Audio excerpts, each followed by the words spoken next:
Hey, what's up, everybody? Welcome back to the Pet Peeves podcast. This is Albert. We're here recording episode number 37 with one of my newer comedian friends here in the Los Angeles scene. I met him at the Arsenal at Caesars open mic. What's going on, Ryan Nesen? Welcome. What's going on, buddy? How you doing?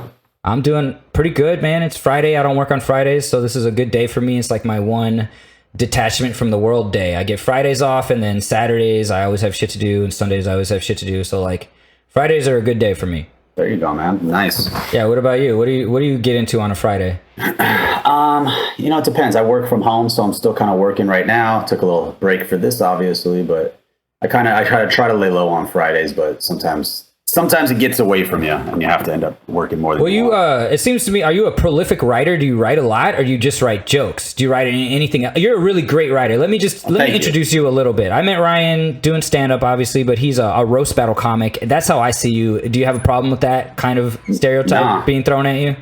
No, I think that's probably pretty accurate. I like to so I can honestly see Ryan being a legit like Comedy Central roast of fucking Roseanne writer type dude in the future, and his rise to the top. I'm not the only one who thinks this way. Everybody, he's ranked. He's beaten really great people. He beat Caesar. He's got the ability. So I met him, and he's a great writer, which I respect over anything else. Like, even if I don't like your comedy, even if I don't like you as a person, if I feel like you have a really good writing ability and it comes off in your performances, I just kind of think that's the art of it. You know what I mean? Like, that's because I'm not a performer, I'm not. I don't know how to like imitate, do voices, nothing like that. So Ryan's just how he caught my eye, and then I it was coincidental. He was friends with Caesar, who's my best friend, and then me and Ryan started hanging out, and I saw him roast a bunch of times, and now I find out he's a dog lover, so he's a perfect guest for the Pet Peeves podcast. Ryan. Thank you, man. Yeah, no, I think I would say that. I'd say, yeah, I'd like to think of myself as a comedian, but not really. Like I've said before, I don't think you're a comedian until you get paid for it. For you to call yourself a comedian.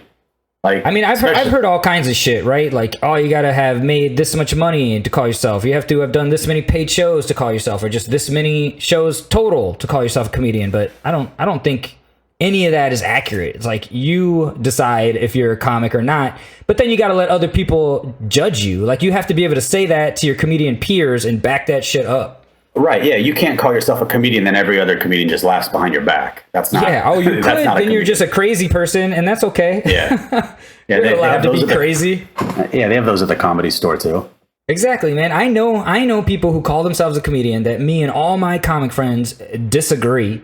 But it's like, who gives a shit, man? Let him fucking... If he thinks he's a comic, he's a comic. If she thinks she's a comic, she's a comic. It's like, what are you going to do? And then just don't book those people, please. Just please don't book them. True. And then they'll go away. It's like, if you ignore it, it'll go away. That's the problem. They're too crazy. They won't go away. Yeah, that's the problem with Los Angeles, man. You'll have the same fucking ghosts, the Mario ghosts, that if you look at them, they stop. But if you turn your back, they come closer. Yeah. I remember those dudes. We got a lot of those out here. Maybe I'm one of them. I don't fucking know. Well, that's why I never call myself a comedian, just because then no one could be like, well, this guy sucks. I'm like, I don't even consider myself a comedian, so joke's on you. Yeah, I like to put that into my podcast really often, that, I'm aware how people could see me, because I don't do stand-up all the time like I used to. I used to do fucking 30 shows a month. Like, my schedule was packed. I was like just doing stand-up, but I was single. I was in my 20s. It was different, man. I didn't mind being outside at nighttime, drunk around strangers. And now I do. Now I hate that shit.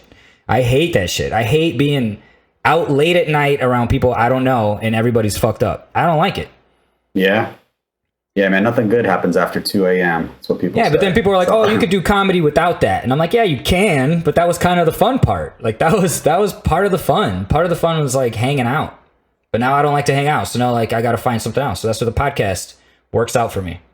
Yeah, man, for sure. Yeah, it is weird, man. Like, you go out, you hang out, and then it's just like all types of people that you would never normally, I guess, be around, all having, being drunk. And it is fun, but it's like a unique experience that is like you have to be in the zone for. And have to be willing to. Yeah, you have to be in the mood, exactly, in the zone. And because it is a networking thing, don't get me wrong, I do see the benefit of it. Even if you're not a drinker, you don't drink, you're sober, you could still be out late at night and not make the same kind of dumb mistakes that I made. But I am not able. I can't be out drinking at 2, 3 in the morning and expect myself not to make a bunch of dumbass decisions. Do you know what I mean? So I'd rather just stay my ass home. I know myself. I'm not an idiot. If I know I can't trust myself, I'll go home. Yeah.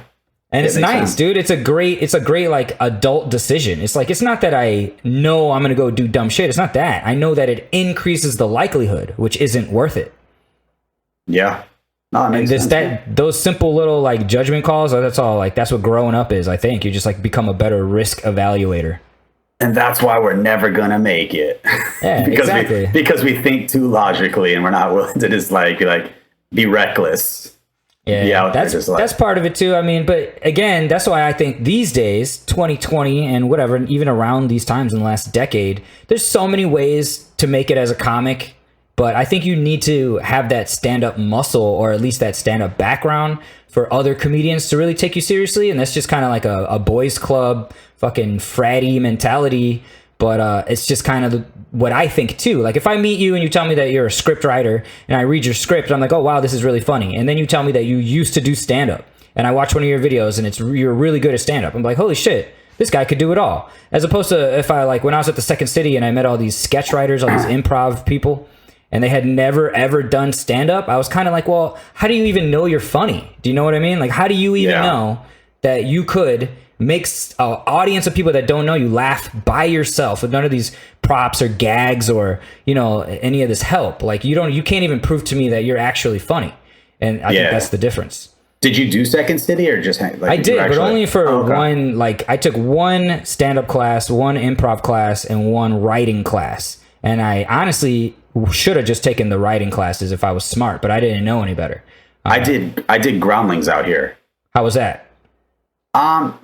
It was cool. It's a cool experience. It was just like, for me, it was too much. And I mean, that's what they are. It's too much of an emphasis on, I guess, the character development as opposed to the actual improv part. From what I saw, I did the very beginning class as well. So, but it was like, I don't know Groundlings as well, but they're more like actors, right? They're not improv actors. Well, it's supposed to be improv, but yeah, like a lot improv? of it. Yeah, it's improv, but they want so much focus on like the character that you're improv. Like, you're wearing like a lot of costumes and accents and stuff like that. Are you just like in general just playing a character? Play a character, yeah. Like, if you're like one of the drills would be like, you pick a character and you're an expert. They call it like being an expert. So you have a character, but you're an expert in whatever subject that the class tells you. So it sounds like the improv shit we did at Second City. It sounds like that. But what did they call it? What was the title of the class? It was probably like Improv 200 or something like that. It was an improv. That's how it was at Second City. It was just like that. And the improv class, it was an intro to improv. So we just did like games, but then we would do like character work and stuff like that too, like a little bit. But I kind of got fucked over because I did it in Chicago during the winter, and the school was shut down for like 2 weeks because of the polar vortex. So I didn't even get to take those classes. Like, we did it like online, and it was all booty. Let's improv online together. Yeah. Yes, and Control-Alt-Delete. Yeah, that's hilarious. Yes, and my internet went out. Yes, and my Wi-Fi is down. Exactly.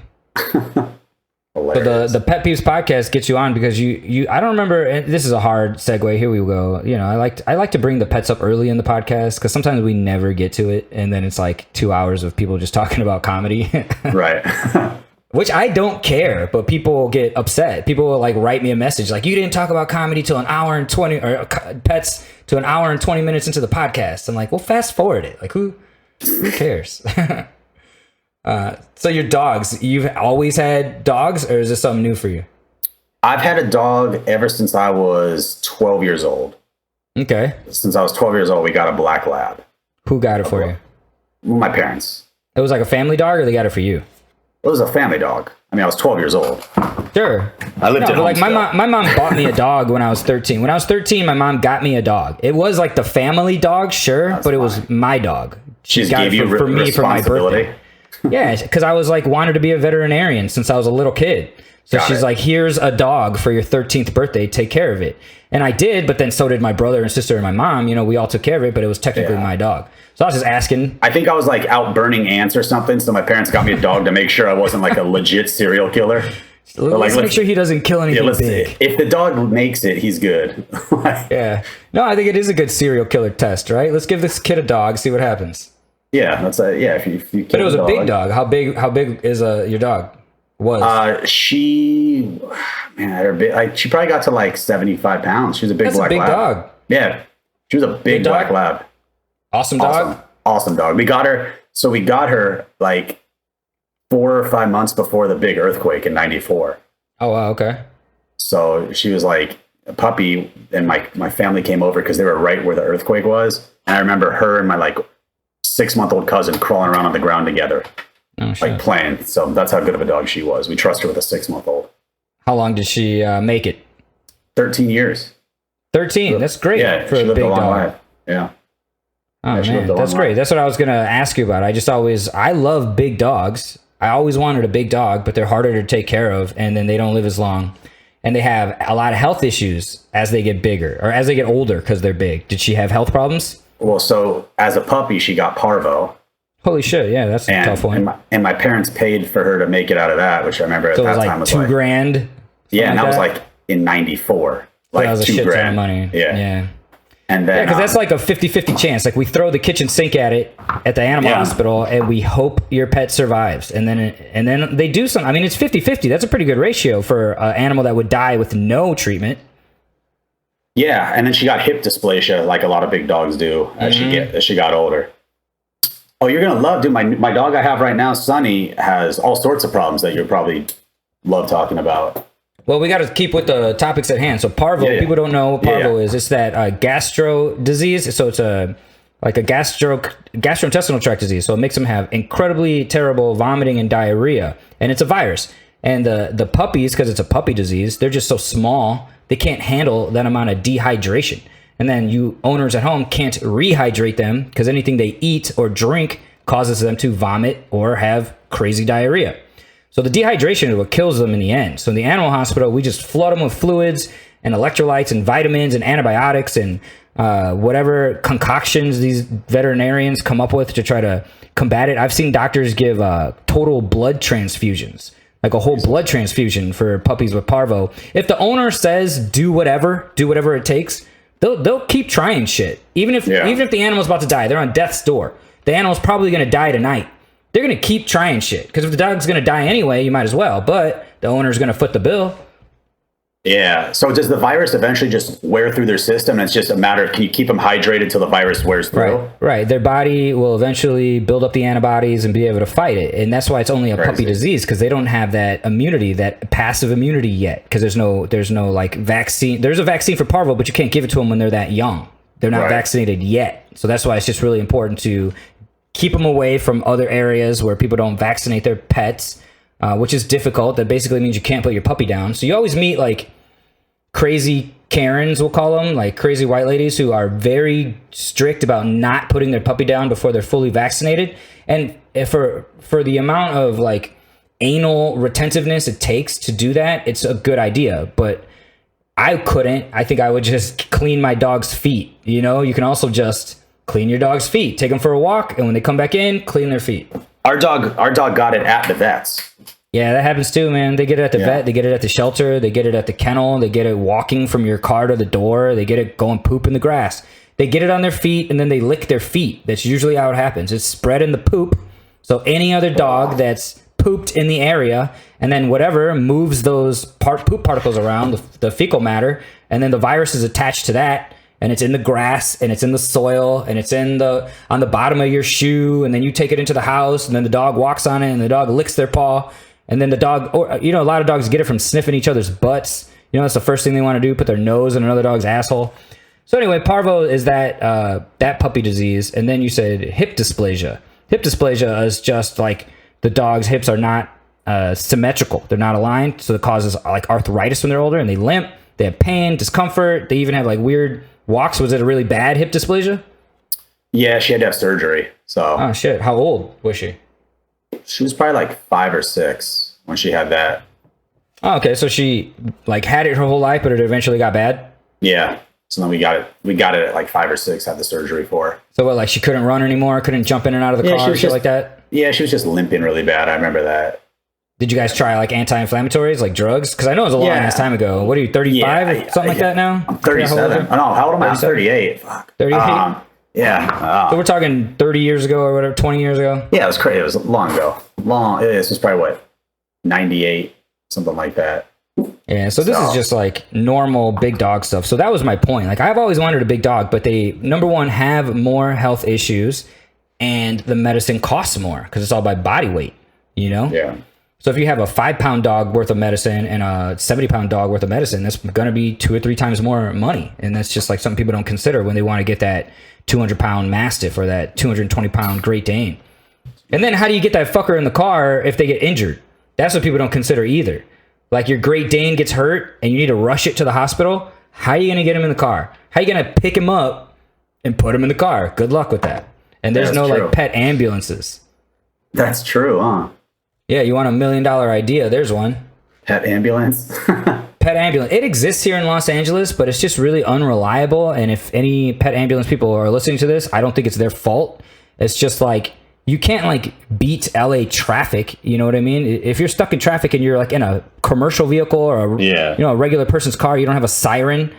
How are you going to rush an animal to the hospital any faster than the owner could? Yeah, is pet ambulance just like a dude with an Uber and an idea? Yeah, right. With a fucking van with a sliding door, so it looks like an action movie, but it's actually. I've been in a situation where the pet ambulance is dropping the dying pet off to me, right? And they hand me the animal, and I'm rushing it to the back at the emergency hospital. And somewhere in that transaction, the animal died. And whose fault is it? Is it my fault? Is it their fault? That's just like too much liability. But us as a hospital, we can cover the liability. Like, if you sign on the dotted line that we're going to treat your animal for an emergency and the animal dies, it's not our fault. But the pet ambulance does not have that same liability coverage. So those fuckers are taking a huge risk. Huge risk. I wouldn't do it. Yeah, that's true. You would need a legit ambulance, like a fucking siren and a police escort and all that shit. Otherwise, it's just a guy in a fucking Uber, like you said. I could see that shit being like real big in Brentwood. Something like just that, right? Like, pull over. I've got a dying Great Dane. Yeah. I got a Yorkie with a diamond stuck in his butthole. Yeah, my Pomeranian ate my gold. Exactly. I think there's got one day, I don't know, like the emergency situation with pets, there's no real solution without an ambulance. I mean, people have to like deal with it at home, and I guess it's sad. But what about your dog at the end? Was it put down, or did she die at home? She died in her sleep. Was it peaceful? You guys were happy with it? Yeah, I mean, not happy with it, but it wasn't traumatic. We were ecstatic. We could finally go on vacations again. No, no bullshit, we were really sad. I mean, it was crazy. Just wake up and she's dead. Yeah, man, the dog I told you my mom got me for my 13th birthday, my dog that I was responsible for, got hit by a car and died when I was 17, turning 18. She used to get out of our yard no matter what we did. She would dig under the fence or jump over the fence. So when we first got her, we had like a 4-foot fence, and she would jump over it. So we got a 6-foot fence, and she dug under it. So then we used to leash her to the tree in the backyard so she couldn't do those things. And one day she dug under the fence attached to the leash and almost strangled herself. She was just a crazy dog and always wanted to get out. So the day she got hit by a car, she pushed the screen out of the window in our house and got onto the street. And me and my sister were at a party. I was going into my senior year of high school, or my junior year of high school, and my sister was a year older than me. And my sister's just like, hey, Albert, we got to go home. And I'm like, why? And she's like, I'll tell you later. And I was like, what? Why? We're at a party. I don't want to go home. She's like, no, we got to go. And I was like, no, you got to tell me. And then she told me, and we were both sitting there crying at this like big high school party because our neighbor down the street called us and told us that our dog is on the side of the road dead, and whoever hit him drove away, and that was fucked up. But now, like, when I teach and I try to educate people on their pets, it's like, number one, dogs do dumb shit. You can't stop a dog from being a dog, so you can't be too mad at yourself for things like that. And the other thing is, like, you can prevent things like that. I knew that I had a dog that always wanted to get out, so we should have had somebody there to watch her, or kept her in a crate, or, it wasn't the first time she pushed out the screen. It wasn't the third time she pushed out the screen. It was like the 10th time she pushed out that screen. Now, I was a kid, so it's not really totally my responsibility, but I could educate other people now with that story. If they have a dog that does things like that, here's another way your dog could get out of your house and get hit by a car. Isn't that windows? Isn't that crazy how smart and dumb dogs can be at the same time? Absolutely, Like the dog fucking escapes your house like Thomas Crown Affair, like breaks out, but then doesn't realize not run in front of a car.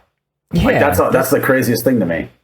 But she probably, how many cars did she avoid? You know, it was like she was getting out for like 2 years, so she finally got hit. It was like her time, man. It was like destiny and fate or whatever. But I'll never forget that dog. She was a girl dog, but her name was Simba.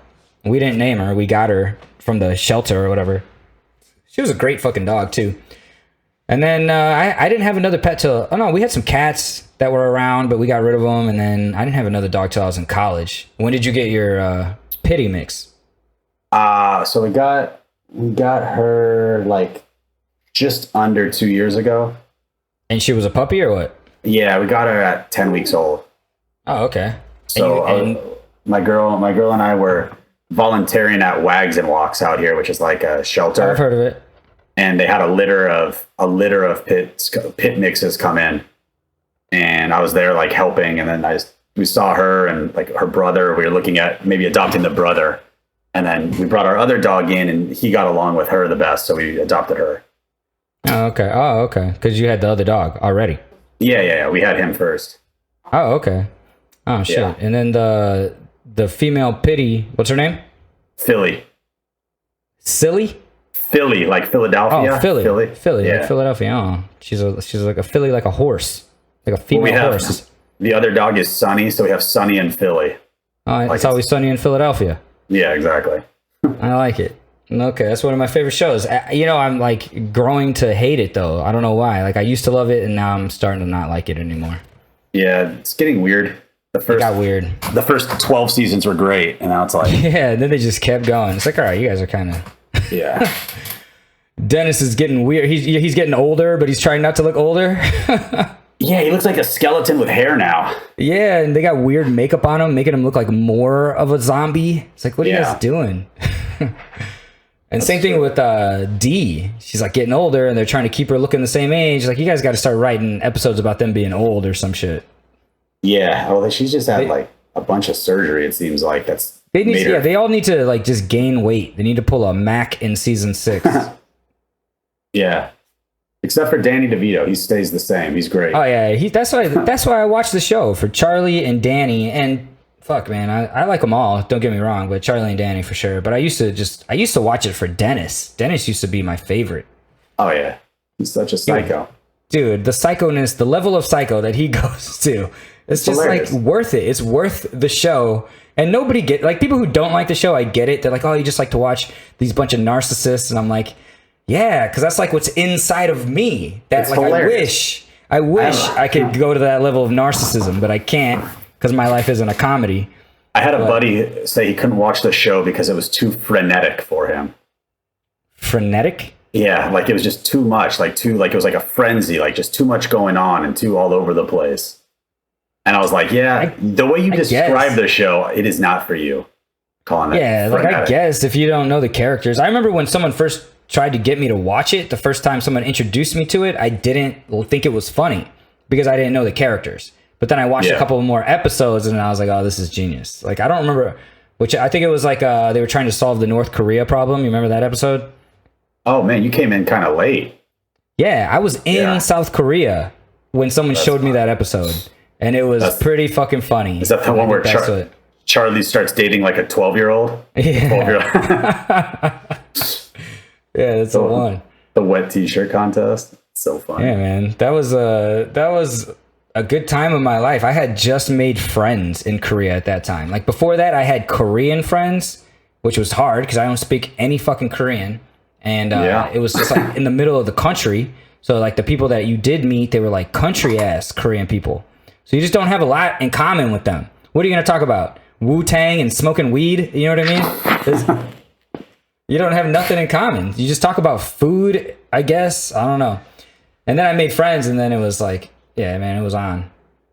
Turned me on to Always Sunny. Turned me on to a lot of things. Gotta have friends. That's true. That is. You're from here, though, right? You're from LA? I'm from Simi Valley originally. Where's which that? Is like, it's like 30 minutes out of here. It's a suburb of LA. But which direction? So what put us on the map, what is that? North northeast of here. What put us on the map is we had the Rodney King trials. Oh, okay. Oh, okay. That's where they held them. Okay, I watched those documentaries on it recently. Did you? No, I didn't. I think Netflix had like 2 different documentaries on it, maybe in the last 6 months. Oh, really? About the Rodney King trials? Yeah, or maybe it was on Hulu or Amazon Prime or some one of those fucking shits that I got. And it was, I had seen it before. I mean, all that footage and all that news, but I was so young, I didn't really get a lot of it. And then I watched it now as an adult, and it's not that I got too much more, but I realized I live right near the corner of Florence and Normandy. Oh, yeah. Where the apex, the epicenter of the rioting was going on, and I drive past that corner where Reginald Jenney was pulled out of his truck and beat with a brick. You know that footage? Yeah. I drive past that corner every day on my way home to and from work. And it is like a reality check. You know what I mean? Yeah. It's a reality checkpoint that you know that one day you could just be on your way to work and some fucking craziness is going on and your whole life is turned upside down. Yeah, no, I remember family friends we had that had to go. They worked in downtown at that time, and he was like driving with a gun in his car. Yeah, I bet. You know what the, like it was like right after Reginald Denny got hit in the head. You're like, I don't know what the hell's gonna happen. You don't know. And even me, I'm driving from now. Like the other day, I was driving home from work, and today's Friday. I should have mentioned that. It's Friday, June 5th, right? At like 1 p.m. LA time. And I was on my way home from work yesterday, and I work in Huntington Park, which is pretty close to downtown. You know, it's like 5 miles south, which is far, but not that far. It's like a 30-minute drive, yeah, but not far distance-wise. So on my way home, like when I went to work all week, I worked since Monday. It was my first week back since the COVID shutdown.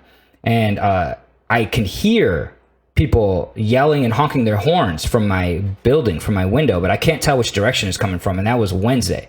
So yesterday I go to work, and they had some cones put up, and then when I go to work at 8, right? So I got to work at like 7:30 or whatever, and when I left at 6, there was roadblocks all up Pacific Avenue from Florence as far as my eye could see north towards downtown. There was roadblocks. Like you couldn't go north and south on Pacific. And I was like, wow, they really are preparing for the worst right now. So that makes me scared. Makes me fucking scared. Like, man, I don't want to be driving home from work. I got my neck hurts because I've been talking on Zoom for 10 hours with students. And then I get fucking pulled out of my car, you know what I mean? And I got to try to explain to some fucking crazy person that I'm not their enemy. Like I'm going through this scenario in my head, and I'm like, because I'm driving past that corner. I'm driving down Florence Avenue, about to cross Normandy, and I'm just picturing, because the crazy people you see out there are of all colors, races, ethnic backgrounds. I was gonna say, if you've already been pulled out of your car, there's no reasoning with anybody at that point. Like if they've already, I'm gonna try, dude. As a comedian, my first line of defense is try to make this motherfucker like me. Trust me, and it's worked my whole life. I've gotten myself out of all kinds of altercations because with my comedy chops, I can get you to at least see my point of view for the second that it takes for you to not feel threatened by me, and then we're all good. Like I've hardly ever been aggressively attacked, only in the times where I was asking for it. And the times where I wanted a confrontation. Other than that, I'm pretty good at avoiding confrontation. I'm too small, dude. I weigh 140 fucking pounds. What am I gonna do? Yeah, that makes sense in like a scenario where you're like in a bar or something, I'm thinking. But like I'm saying, like if you're in a situation where everyone's all heated from obviously what's going on, and it's like that mob mentality, that's a situation that. Well, that's when I'm glad I grew up wrestling, because it's not hard to like get people off of you. If you're not trying to fight, you're just trying to get away. You can wrestle yourself out of a lot of situations. You know what I mean? Yeah. What about you? Any combat sports? I think you told me you did something. No, did you like tell me you trained jiu-jitsu or some shit? Jiu-jitsu, but I taught Krav Maga for years. I'm a black belt. Oh, that's what it was. Krav Maga. Yeah. Krav Maga. Yeah. You taught it. Yeah. So you must have been trained at some point. Who taught you? Well, yeah, no, I've done it for 12 years. How'd you get into that? After my dad died, I was like, I just want to hit stuff. So I started taking it, and then I was like going like 3 times a week. Then I was going like 2 times a day, 4 times a week. It just kept like going more and more. And yeah. And people might not know, but it's like an Israeli army fighting technique, right? Yeah, it's kind of like an amalgamation of like a bunch of different like martial arts combined. So there's like elements of boxing, elements of jiu-jitsu, elements of Muay Thai, elements of like Jeet Kune Do. There could be the thing that we take from it, but it was basically some guy in Israel, like an Israeli. Well, actually, he's not even Israeli. He lived in like Eastern Europe.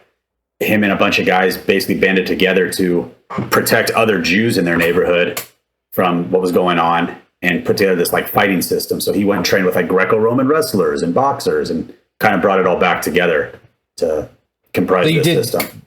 That, I mean, I don't know a lot about Krav Maga, but I do know that it obviously is a legitimate fighting form and that really, like it's a base for a lot of really great MMA fighters. And when I was learning jiu-jitsu, I only took jiu-jitsu classes for like a month when I was in South Korea. And I wanted to keep doing it, but it was expensive and I didn't have the discipline to pay for it and then actually go all the time. You know what I mean? Yeah. I was like paying for it and going sometimes. So I was like, this is stupid. So I just stopped doing it altogether. But I did, because I was a wrestler, I had some like success with grappling with other people who didn't know how to do jiu-jitsu. Like if it was me versus another first timer, like I would win every time just for my wrestling ability. But as far as those guys that were like brown belts, they would fucking, like my elbow is still fucked up from a brown belt asshole who didn't let go when I tapped. But I was, you know, whatever, dude. When you're like jiu-jitsu or whatever MMA you're doing with somebody and you're going at it, there is some aggression involved. Like if you don't know that person, like I don't know how you do Krav Maga. Did you guys spar? Is there sparring involved? Yeah. There's like, you know, ground sparring as well as like kickboxing sparring or sometimes full MMA sparring with takedowns. But yeah, man, you're always going to have people that it's like a pride and ego thing when you get to that. And I got it too, because I wasn't coaching. I was there learning. So if it's like me versus you, we don't know each other. I don't want you to beat me, you know? So it's going to be.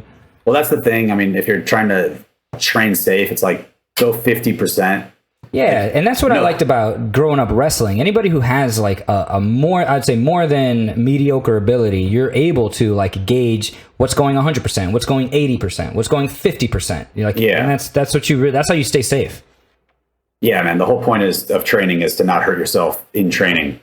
So yeah, and that guy who fucked up my elbow, he was a dick. Like he was a dick. He was not. I would have never done to any newbie what he did to me. Do you know what I mean? Yeah, well, I've gotten into it sparring before when someone's tried purposely throwing like a stiff leg kick at my knee to push my knee back.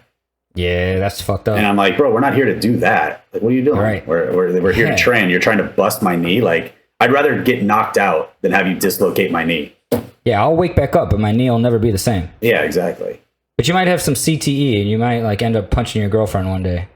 Yeah. Is she behind you or am I looking at a reflection? Yeah, no, that's my fiance bouncing up and down on a ball. Oh, I thought you had audio.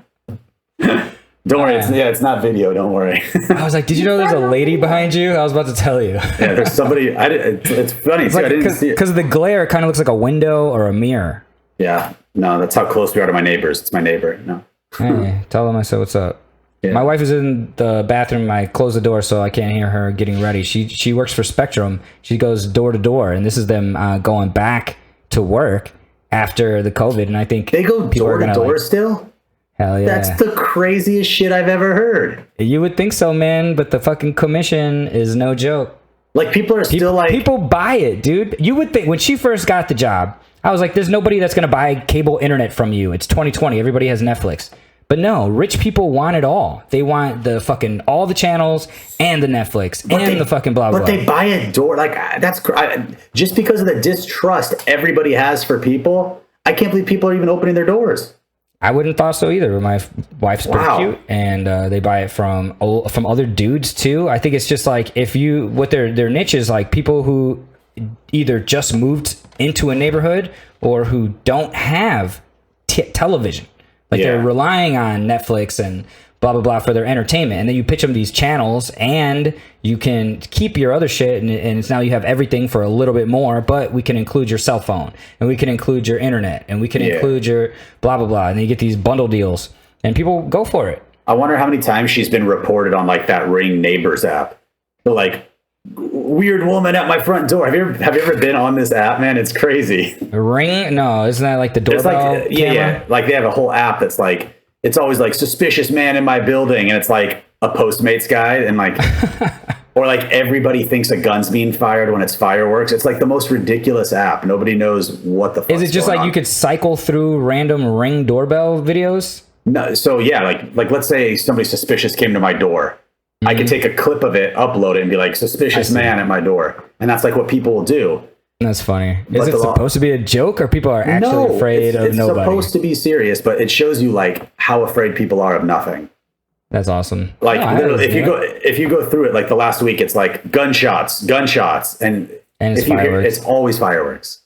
It's always fireworks. Dude, I don't know what makes people so paranoid. I don't know what it is. Because every time I hear something that, let's say, in my mind, I'm deciding that might be a gunshot or that might be fireworks, I'm always leaning towards fireworks. Like, why would that be a gunshot? And actually, since gunshots and fireworks don't sound that much alike At all. because it kind of sounds like a firework, it's probably a fucking firework. Yeah. And I don't know why people lean the other way. And generally, gunshots don't just come in ones. True. They do fireworks, man. Nobody likes one firework. Yeah, exactly. I don't know. Here in Inglewood, like right now, they just started lighting off fireworks, and it don't sound nothing like a gun. Actually, nothing. It sounds like a fucking firework that's too close to my goddamn window. That's for sure. Yeah, I've never heard a gun sizzle at the end. Yeah, or like sparkle. Yeah, that gunshot was beautiful. All right, man. So you got to start telling me about your other dog's health issues. You said Philly has health issues, and what's the other dog's name? The smaller dog. Philly's good. Philly, Philly's healthy. Good. Sonny, our little like Yorkie poo that we were told. Like I said, we had him for about. Where is he? You got to send me pictures or put him up on the camera. Let me see what this fucker looks like. Can you go grab Sonny real quick for me, please? I'm gonna grab my dog. Hang on, or my cat at least. He's got to make an appearance.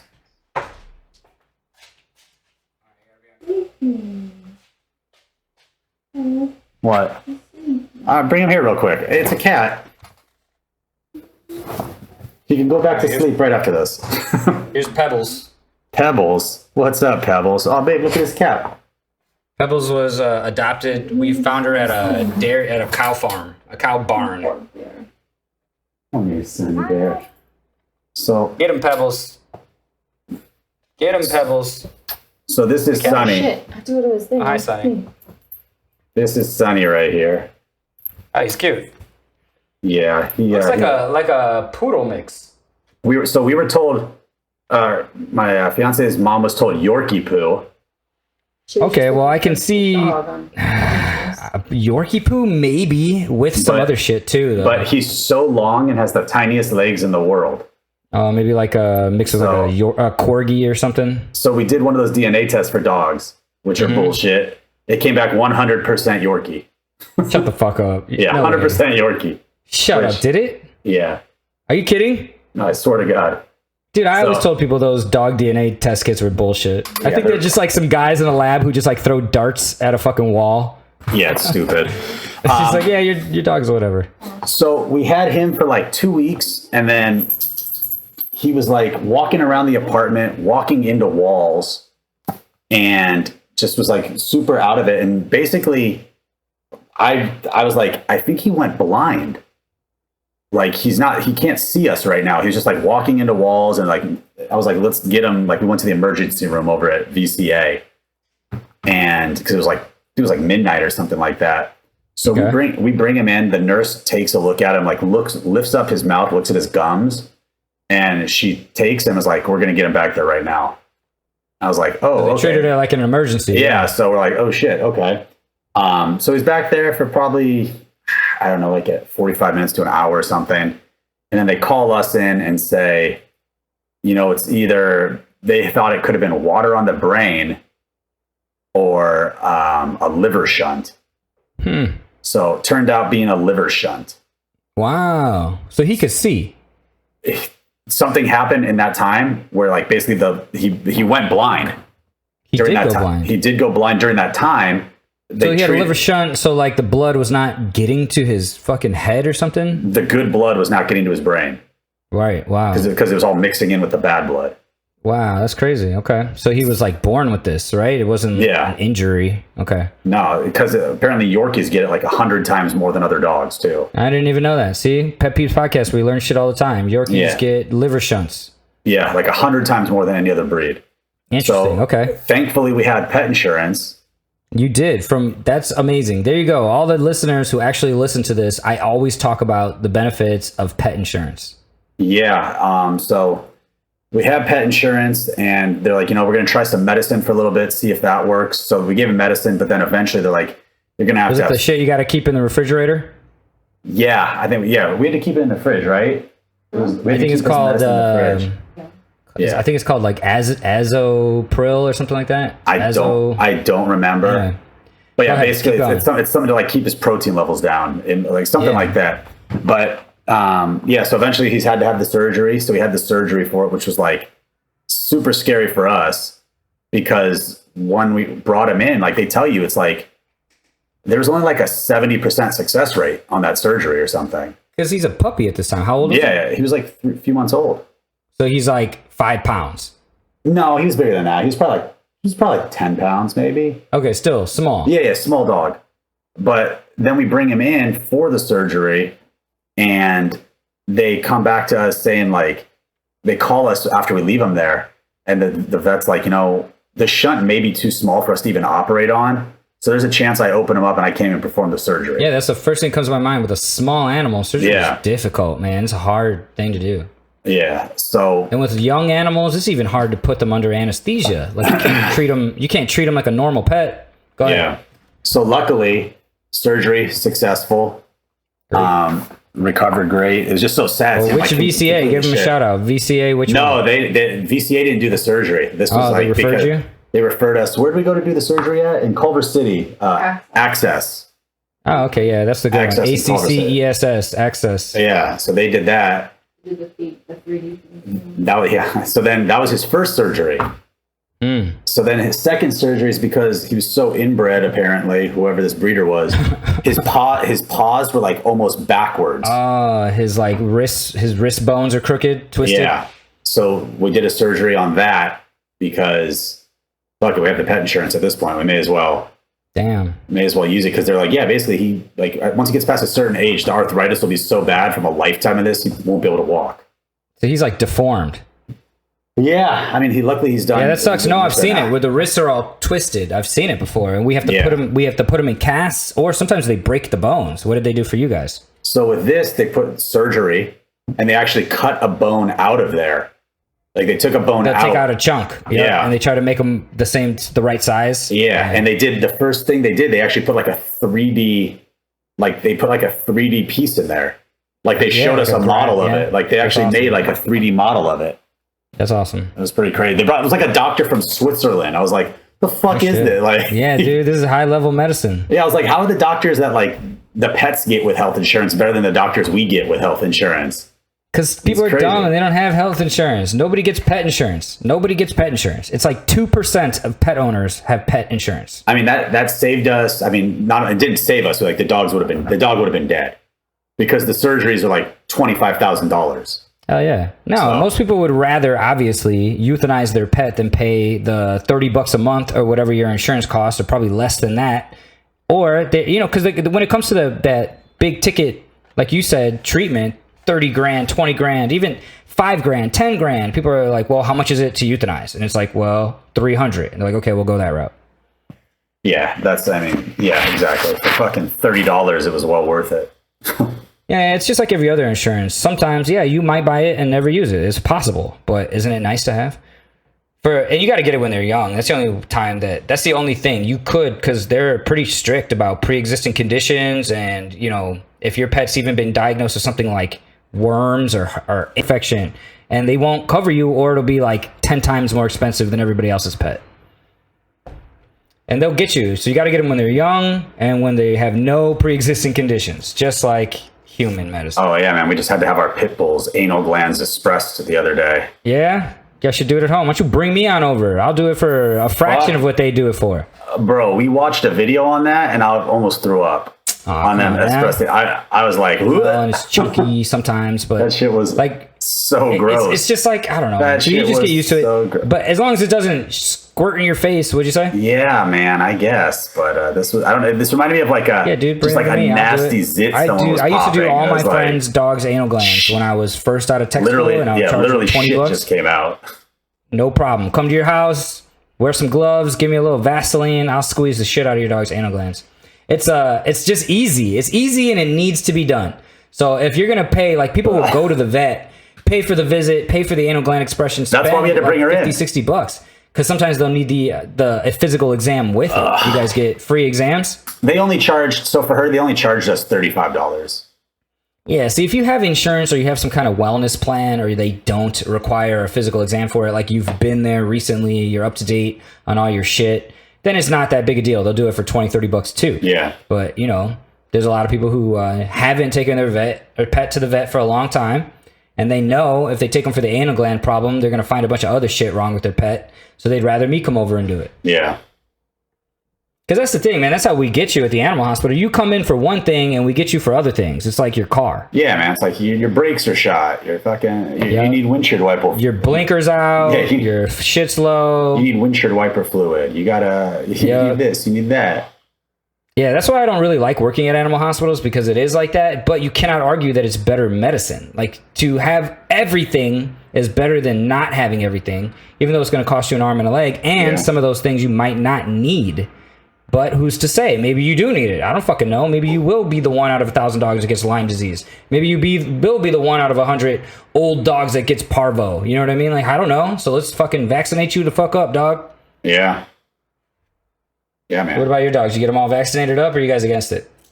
My dogs are vaccinated. What am I gonna? Yeah, my dog Am I afraid of my? was. Am I afraid of my dog becoming autistic? Like, I don't. I mean, He's already there. I mean, I vaccinate myself, so why wouldn't I vaccinate my dog? No, my dog was fully vaccinated when I worked at the animal hospital, because that shit was free. But now that I don't work at an animal hospital, it's no longer free. So we have not gotten her vaccinated. But like a rabies can last a couple of years. The distemper parvo, the core vaccines, like if you do titer checks, you ever heard of a titer check? No. So like we give the same amount of vaccine to a 5-pound Chihuahua as we would to a 100-pound Mastiff. We give them the same 1 milliliter sub-Q injection vaccine. Yeah. So for some animals, they metabolize it faster, and some animals, they metabolize it slower. Right. So a yearly annual vaccine lasts some animals like 3, 4, 5 years. That's why they already have out, like, you can get a 1-year rabies or a 3-year rabies. Those both exist. A 1-year rabies and a 3-year rabies vaccine exist. And for some people argue that you only have to vaccinate your cat once every 10 years for rabies, because they hold on to those antibodies for so long, they stay immune. So, you know, you could do a titer check, like a blood test, but the titer check is like $200-$300, or you could just vaccinate your pet for like $60. You know what I mean? Yeah. Yeah, man. I'd like to be preventative in all this stuff, and have to do because there's no cure. If a dog gets rabies, they're dead. Yeah, they're gonna right? die. Yeah. But not like before they go full blown Cujo. No, well, they'll die before they go Cujo. You know what I mean? By the time they're Cujo level, they're gonna die like any day. So like that's why have you ever seen a rabid dog? Nah. No, because they die because they can't swallow. But I also I don't hang out in places where like you'd find rabid dogs. Yeah, but nobody does. Likely. Nobody has a rabid dog. The reason why they drool is because they cannot swallow. So how long is a dog gonna live if they can't swallow? They can't swallow water. They can't swallow food. They're not going to be running around attacking people. You know what I mean? They're going to be fucking dying somewhere. Okay. So that's the first thing. They start having paralysis in their mouth and in their throat, and they can't swallow. Literally, that's the end result of the rabies.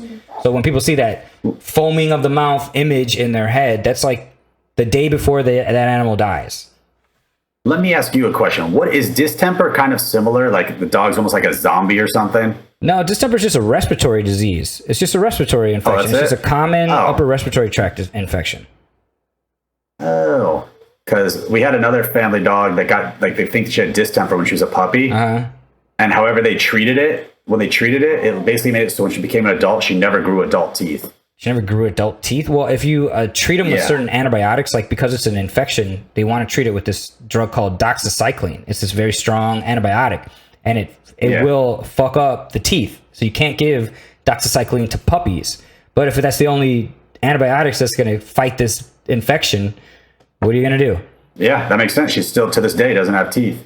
That's wild, though. I've actually never heard of that because I know that they don't like you'll choose not to use the doxycycline, but maybe they just like made a judgment call. Like, do you guys want us to try this? Your dog might not have teeth, or maybe they didn't tell them about it.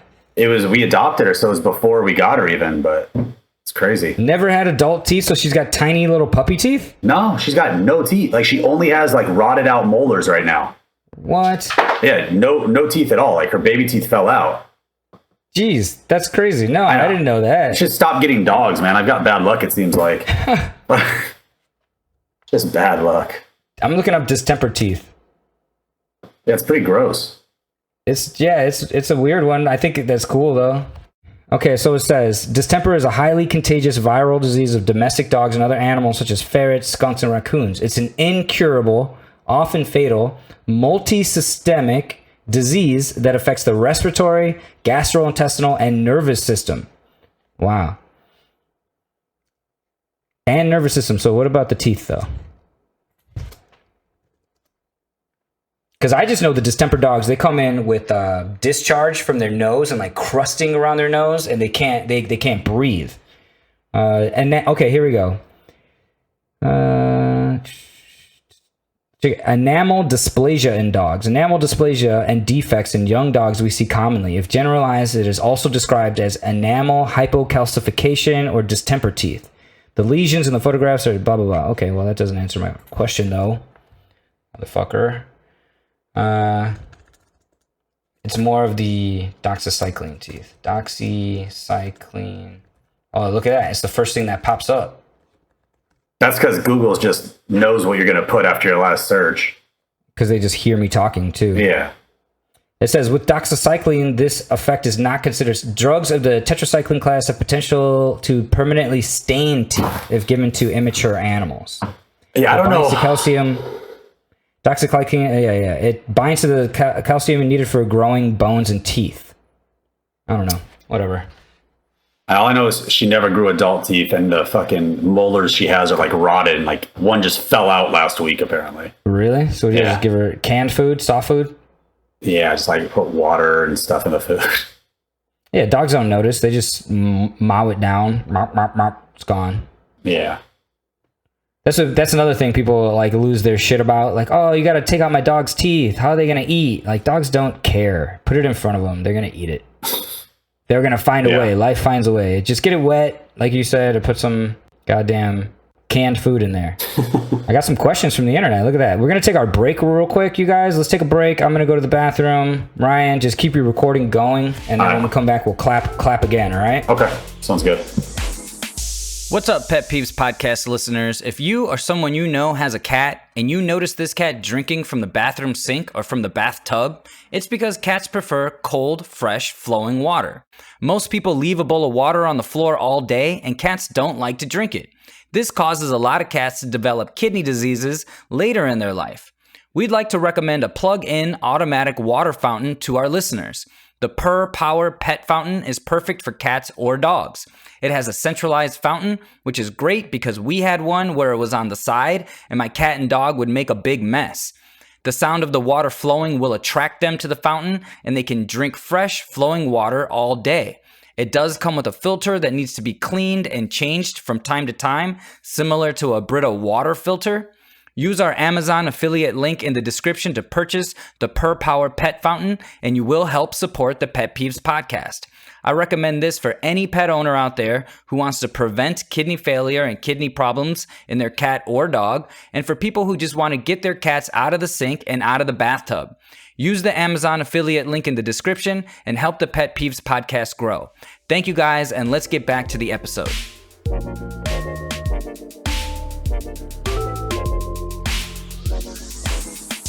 All right, so we were trying to talk about his dog, Philly, and the bearded dragon. Oh, yeah, that his girl has had a bearded dragon that lived to 10, and I was telling you guys that the average is like 8 years, so that means they treated him really well. and that makes me feel good, man, that they can live that long with regular care. Did your girl have like other exotic pet experience, or was that their first one?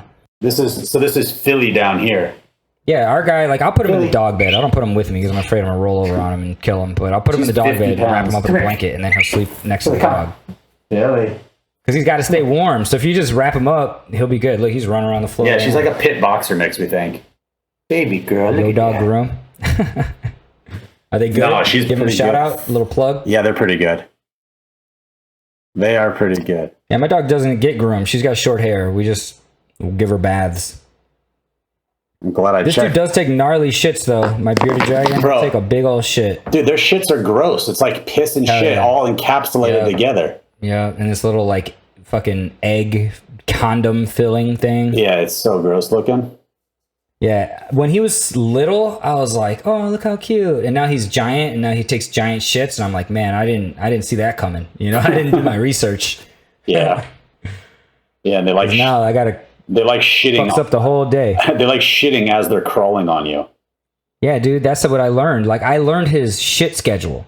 I know when he has to shit, so I won't let him sit on me. I'll let him sit on me after he shits. That's funny. And we have him with sand in his little terrarium, so it's easy to clean inside the terrarium. But he doesn't like to shit in there. He likes to shit when we let him out. Yep. Sounds exactly the same as Carmen's. Which is fine, man. I don't care, man. Let him live his life. Let him live his life. Right. He's running around over there with the cat. They're getting into trouble, I'm sure of it. Let me throw something at him. That's funny. No trouble. Because my cat will still, like, attack his tail. Like, to this day, like, I'll leave them alone together for hours. For hours, I'll leave them alone together, and nothing's happened. But I still am aware that something could happen. She's just a cat. Yeah. Can't help it. She attacks anything that's snake-like. Yeah. Fuck. But he's like, dude, I'm telling you, the first time I saw him jump on her back, like, have you ever seen the Bearded Dragon videos on YouTube? No. With dogs and cats playing with bearded dragons? Like, I remember when we first got him and we saw those videos, I was like, no way. But one day I'm sitting there reading a book outside, like we have a little patio, and sure enough, this fucker runs up to her and jumps on her back, and she did a backflip because she freaked out so bad. That's but she hilarious. ran away from him. Like, she was afraid. She ran away. And you know how ferocious cats are. Cats will fucking attack a fucking alligator. But she Yeah. was afraid of this dude. That's hilarious. Yeah, it was the coolest thing. It was like, oh man, I'm gonna, like, I always wanted, like, I grew up loving animals. I grew up loving animals so much. I always wanted, like, a zoo of pets that all got along together. That's what I always wanted. So for me to have a dog and cat that get along, and now a bearded dragon that gets along, I'm just, like, adding pieces to the puzzle. Where one day I'm gonna be that weird fucking Joe Exotic guy, but we're not tigers. Bunch of other fucking animals. Just have the most lackluster farm in fucking Ohio. Yeah. I could get famous for that. Who wants to come shit see a everywhere. cat? Is it a wild cat? No, just a normal cat. Domestic short hair. Yeah, just Does she do anything cool? No. like she'll look at this bearded dragon and not kill it. Like, that's kind of cool. Like, Friends with this Beardie. yeah, she'll do that. I've also got a dog. Oh, sick, like a wolf. No, just a dog. No, just a Big dog. dog? Nah. Like a medium. Dog. That's fun. Dog do something cool? No, she kind of just chills, man. Like, if you say sit, she won't sit like immediately, but eventually she'll sit. On her own when she feels when like she it. feels like it. It's a different kind of trick, man. You don't get it. It's her practicing her free will. How much is this zoo? $100. $100 That's it, though. We got a special today. $200. $200. Pay X. When I was in Japan, I saw the funniest sign ever. It said drink special. Buy two, pay for both. I was like, that's the most I love that sign. Most All hilarious. right. Yeah. For all the people who don't get it, that's who it's for. Yeah. And it's like, okay, that's funny. Like, have you ever seen those places that have the sign that say free beer tomorrow? Yeah.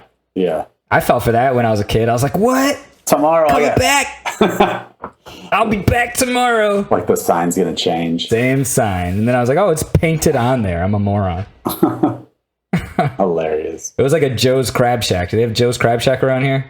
Yeah, they've got those. Where I'm trying to think of where I saw one. I think there's one in San Diego, maybe. Dude, I could feel go for like- some crab right now. I feel like there's one in San Diego, something like that. All right, dude, we're going to do our segments. Are you ready? Yeah. Okay, let's do it in an order I don't normally do it. Let's do the questions about pets on the internet. All right. From Vincent Renteria. I think that's my cousin's friend from San Diego, speaking of. And his name is Vince, right? And I just met him. Yep. What's up, Vince? Can animals see race in people? Or do they just know bad and good people? Because my mother-in-law has a bird that hates me. I think it's because I'm a brown Mexican. All right. This is a lot to unpack here.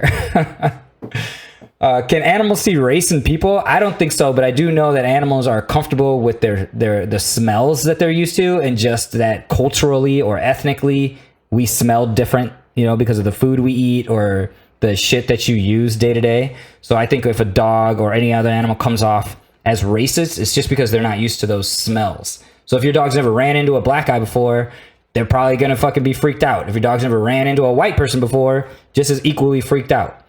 Because of the different smells. And also animals react to like other random smells. So if like you've been around a dog today, the dog might not like you. If you've been around a horse today, the dog might not like you. So no, can they see that shit? I don't think so, but they could smell the difference between people that they're used to and people that they're not. Do they just know bad and good people? That's a fucking whatever myth. Do I think my dog knows good from bad people? Absolutely not. My dog is a fucking moron. So do I think other dogs can tell the difference between good people and bad people? No. But say like there's a room full of people and my dog is barking and growling at only one, I'm probably going to think something's up with that person. For some reason, is my dog got sixth sense? Somebody tried to tell me dogs can see auras and dogs can see ghosts, and I don't know. I don't fucking think so, but I've been wrong before. So what do you think, Ryan? What do you think? I don't know, man. I had some lady accuse me of teaching my dog to be racist at the dog park. Oh, because my dog was barking at her. And she's like, your dog's racist. Your dog won't stop barking at me. What'd you teach it? I was like, lady, have you seen me trying to get my dog to sit for the last 20 minutes? Like, I can't get my dog to I can't get my dog to secretly sit. Over there slipping it treats, Well, I mean. Well, that's what I'm saying. Like, if I can't get my dog to sit, how'd I teach it to hate black people? Yeah, like, I'm not that good of a trainer. Like, obviously, look at my dog. So I think I had black friends tell me one time. Go ahead. I'm sorry to cut I was going to say I think dogs, like you said, man, just whatever something that they're unknowns, like things that make them uncomfortable, they bark at. Yeah, that's a fact, man. That's a fact. But the argument that my black friends have told me is that back in the day, slave days, that dogs were trained to like hunt runaway slaves and shit, so that dogs have it ingrained in them, like genetically, to attack or chase after black people. And how the fuck do I know? I don't know. I think it's probably not likely, but I do. If you have like a hound dog breed, and at some point hound dogs are being bred to hunt people, is it totally unfathomable that maybe some of that is left over in the dog's DNA? Absolutely not. It could be in there. Like, some dogs are prone to chasing fucking squirrels and ducks because that's what they did when they were fucking bred. So absolutely it's possible. But, I couldn't say, but the argument is sound. It's a sound argument.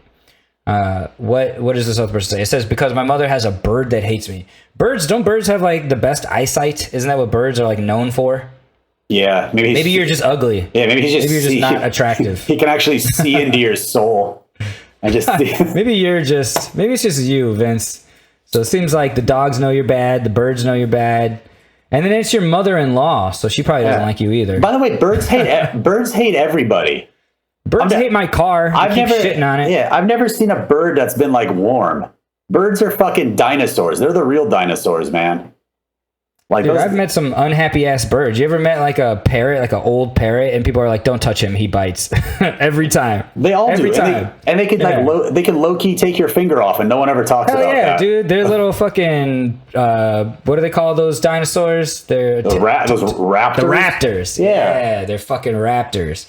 Hell yeah, they are. Isn't that like their name in scientific? Isn't it a raptor bird? Isn't that scientifically accurate? Yeah, man. Fuck a bird. They've got no sympathy for any those guys. Yeah. Birds give no fucks. They just shit on your car. Yeah. They are ruthless, dude. You ever like buzzards and vultures, shit like that, those scavenger ass birds. And then you see like crows. Crows will fuck you up. Bluebirds will fuck you up. Blue jays will fuck you up. I'm afraid of any bird. I don't like any bird. They're like too hard to hit because they can fly. Yeah. Like, my mom has a bird phobia. Shout out to my mom. It was her birthday on June 2nd. Happy birthday, Mom. She was born in 1960, so she's 60. Wow. Holy shit! I'm Happy sure she 60th birthday. I'm Mom. sure she appreciates you outing that online for her. Nobody listens to this podcast. No, I'm kidding. People listen, which is surprising. People listen, but I doubt my mom does. She probably doesn't. All 6 people are gonna know my mom's 60. Hey man, the Kenny Lyon episode is doing very well. So anybody wants to go listen to that episode, go back. And then the Andre Mulligan episode is doing good right now too. And then Niles, Abstin, those episodes, dude, certain episodes I have new, keep doing well. Arthur Hamilton's episode does well. My friend Brian Aylward's episode came out, it's doing well. James Elias Elias, my bad. And so I assume this one will do well too. You're an interesting guy. People are like, very interested. You just kind of came out of nowhere. Did you like have aspirations of comedy, or did it come out of nowhere? I wanted to do comedy for a long time, and I was just too afraid to like get on stage. Like I've been like trying to like I like wrote ideas for jokes and stuff. Like I remember the first idea like I ever wrote for a joke. I was probably like 11 years old, and it was like no, it was like an idea. Like remember those old Mentos commercials? Mm-hmm. Where it was like basically I was just like what since when are Mentos just like they cure anything, like you can like I want to start making Mentos commercials where you like rob a bank and like the cops fucking come and you like pull out your Mentos and everyone's like, oh, he's good, like let him go, like he's got that Mentos. Was an episode. Remember the guy like broke into a wedding and he's like pretending to work there and he's got the tray full of drinks and he's like eating their food and then they're like Mentos, the fresh make. Well, yeah, I mean, so that's like, yeah, like I started having ideas for jokes and things, and I'd start seeing like actual either like SNL skits or other comedians kind of have the same kind of stuff, and I was like, all right, I gotta do something, I guess. And so what pushed you to actually finally do it? I guess just pushing myself. That's literally what did it. I was just one day decide. Was there a deciding factor? Did something happen? Did you make a bet with yourself or something? Nah, man. I don't know. I don't know. I was just like, stop living in fear. Just fucking do it. Like what's the worst that can happen? You get like, what did you do? An open mic or something? Yeah, what did I do? I did an open mic at Westside Comedy. Westside Comedy Theater. Okay. And like, forgot to record one of those bucket ones though, right? Where they like call random names. My first bucket mic I got picked out at. Nice. And then never again. That's how it goes. Unless you're crooked, that's how you get on those shows. You got to be friends with the guy pulling the names. Stapling $5 bills to my ticket. Nothing worked. You got to write on there, "Will blow you." No, I won't do that. Well, you don't actually do it. After they call your name, you just don't blow them. Gotcha, buddy. Unless you want to. Gotcha. Yeah, I have a choice at that point. They might not book you again, but at least you got your 3 minutes. Yeah, man. So I did that, and I was like, all right, like I blacked out. Like I don't remember doing it. I forgot to really. I forgot to tape it. Like it was like. Did you bring people? Complete. No, I've to any mic I've still never brought anyone to anything I've ever done. Smart. That's smart. I like that. Except the roast battles. Not like, even your girl. Never to like any. I brought her to one show I did in the Belly Room.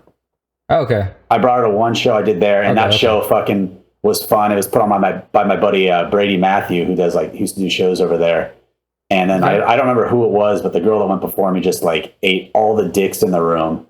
I was about to ask. Just killed the room, and I was like, oh, fuck you. Belly room shows can be rough when they're booked by like random producers. Yeah. Especially if there's not a lot of people in the room. The belly room works when it's packed. Yeah, man, that energy in there is so good for roast battle. But if you've got 32 people in there, it's like a nightmare. Especially when the person before you just steals all the energy out of the room.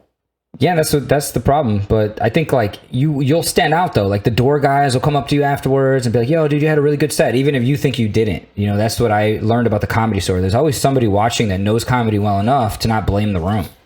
Yeah, no, I think the hardest part of comedy for me is just being myself. What about roast battle? How did you get into that? Roast battle, man. I've talked shit to people since I was 5 years old. Like I used to at my elementary school sit with like a group of like black kids, and all we would do is just run dozens, just like talking shit to each other. Yeah, remember just like the stupid like yo mama jokes back and forth. Sure, but were you writing original ones back then? I don't know. Maybe they could have been original. I don't know. Like I honestly probably not. It's probably like everything freestyling. Everything was something you heard back then. Mm-hmm. Like you were just like, hoping you heard like the new original, the newest. Yeah, exactly. Ones you're like how fast that you saw in Living Color most recently. Did I steal this joke the quickest so that nobody else heard it? No, we used to do that too. And we used to make fun of each other for dumb stuff like what you're wearing. Yeah. This motherfucker's wearing Pumas, even though Pumas are like not that bad of shoes. Well, and that was the funniest thing, dude. Like, used to like every joke back then was just a statement with attitude. Yeah. Look at this dude. This dude's wearing Pumas. This dude's wearing Pumas, and everyone's like, yeah, and you're like. I got nothing. No, He's just that was half the battle, man. Having a crew that would just laugh like your hype man, just back you up. Oh, this motherfucker said Pumas. This guy's wearing Pumas. We're all in Adidas. No, it was like that, but I think I got into roast battle just because I saw like the first time I saw it, it just was the most fun I ever saw in a room. Yeah, like when roast battle was new and raw and I had never seen anything like that before. I never. When someone described it to me, they were Caesar. He was like, "Dude, the energy at 1,000%." That's what he said. I'll never forget. The energy of the room's at 1,000%. And I was like, "Yeah, right. Okay, sure, whatever." And then I went, and it's like boom shakalaka, and then it's fucking and then it was like Waka Flocka on the fucking panel with Joey Diaz and Joe Rogan and fucking Dave Chappelle and Jeff Ross is there, and then I'm just sitting there watching. Never had done it before. Pretty new to LA. Never had been to a roast battle before. Just like, holy shit, how do I get on this show? How do I get on this show? And you mean I just gotta ask? Okay, yeah. I'm fucking on it. And good or bad, I have no idea. And that's the craziest thing about it too. It's like you have a chance to perform for, like you said, like Dave Chappelle. He could be there watching. Jeff Ross, who's there almost every week. Like the last battle I did, it was the Sklar brothers were the judges. And it's just so cool. Like after the show, these people who you respect, who are like successful comedians, come up and they're like, "Yo, man, that was funny. You did a great job. Like great jokes." Dude, I performed for some of my favorite comedians. I performed for Tom Rhodes, who I opened for in South Korea. In South Korea, I opened for Tom Rhodes, and he was one of my fucking mentors, I would say. He gave me just like great advice, and he was this world traveled. He was the first stand-up comedian with a TV show. He was the very first one with a Comedy Central sitcom. Really? It was called like Mr. Rhodes. He was a teacher. He was like a cool teacher. And so I was doing shows with him there. And then he was one of the first judges on my roast battle, and I won. And then Esther Koo, who I did shows with in South Korea, she was one of the judges, and I won. Like against all odds. Like I won these battles with people that I had done shows with in the past, who I really wanted to win in front of, who are not the biggest comedians in the world, but have like superstar quality in my eyes. You know what I mean? Like they've just done shit that other people are not doing, even though they're not as big as fucking whoever. And then Al Madrigal. Al Madrigal has been one of my fucking favorite comedians for so long. And Ian Edwards. And one night, Ian Edwards and Al Madrigal were judging the roast battle, and I would not have won if it wasn't for those two voting for me. And dude, I could have stopped doing comedy at that moment. Do you know what I mean? Yeah. When you see your heroes get to validate you. Yeah, and I'm like from Indiana, dude. I'm from fucking Indiana, where my dreams of comedy were so far-fetched at some points. You know what I mean? Yeah. I had no idea that I could go to LA. Like, it didn't seem plausible. It seemed like unsustainable. Like you could just move somewhere where you don't know anybody. So lucky I went to Korea. If it wasn't for me going to Korea, I wouldn't have known that any man, lady, human has the ability to go somewhere and start over new if you know who you are. Yeah. My bearded dragon and my cat are playing right now. That's hilarious. He's running at her. I wish... Hang on. I want to see this. Hang on. Can you see? I can see, but I can't see where they're at. I want to flip it. I'm going to flip the camera. Well, he ran past her. Anyway. So she's here. You see this? Yeah. Dude, he's fucking... He's big. So he was here, he ran, and I thought he was going to jump on her, but then he just kept going. He's big, man. Hell yeah, he's big. Look, here she comes. And they just, like, acknowledge each other and then move on. Does he ever do that thing, like does he wave ever like they're supposed to? He did once, because I had him as a... He was my... Is this picking up any of this? Probably not. I had him as a class pet. That's how I got him originally. One of my students had a bearded dragon, and I had never interacted with one before, and I was like enthralled. I was just very, very interested. And then as a class, we decided that we wanted to get a pet, a class pet, and take turns taking care of it and share responsibility. And then we just like took a vote and everybody voted on Bearded Dragon. And then one of the students went to the pet store and bought it because that was the deal. Like, you guys want this pet, you pay for everything, you buy everything, and I will take care of it. I'll make sure it doesn't die. Do you know what I mean? Yeah. As long as you guys foot the bill for all the shit, I'll take care of it. So originally it went well. We had a little container for him, and different students would take him home different days, different weekends, and care for him. But as he started getting bigger, he required a bigger container, right? And then nobody wanted to take him home anymore. Do you need a terrarium? Go ahead. Do you need a terrarium? No, I have fucking 3 of them right now. Oh, okay. I was like, we still got one here. How big is it? Because mine is like 60 gallons. Mine's pretty huge. I think ours was 50. Yeah, I got the biggest one you could get. Yeah. Because I have, I have all stages. I have like a 1 gallon, a fucking 5 gallon, a 10 gallon, a 20 gallon, a 30 gallon. Because he kept getting bigger than I thought he would get. Yeah. I didn't think he would. Oh, he's shitting right now. Babe. He's shitting. Pebbles. Oh my gosh, not it. I'll clean it. We're about to wrap up here. It's been an hour and 20. Let's do these other questions, okay? So we have a question from Guam Felix from the Comedy Store. Shout out to Guam. He's one of my favorite people, one of my favorite comics at the Comedy Store. Door guy, watches the VIP section during the roast battles, and has been a gem in the times with letting my wife sit up there. You know what I mean? Like, my wife, he lets her sit up there every roast that I'm battling. Doesn't even let me sit up there. Good. Don't let nobody else, Guam. Just Diana Escobedo. That's it.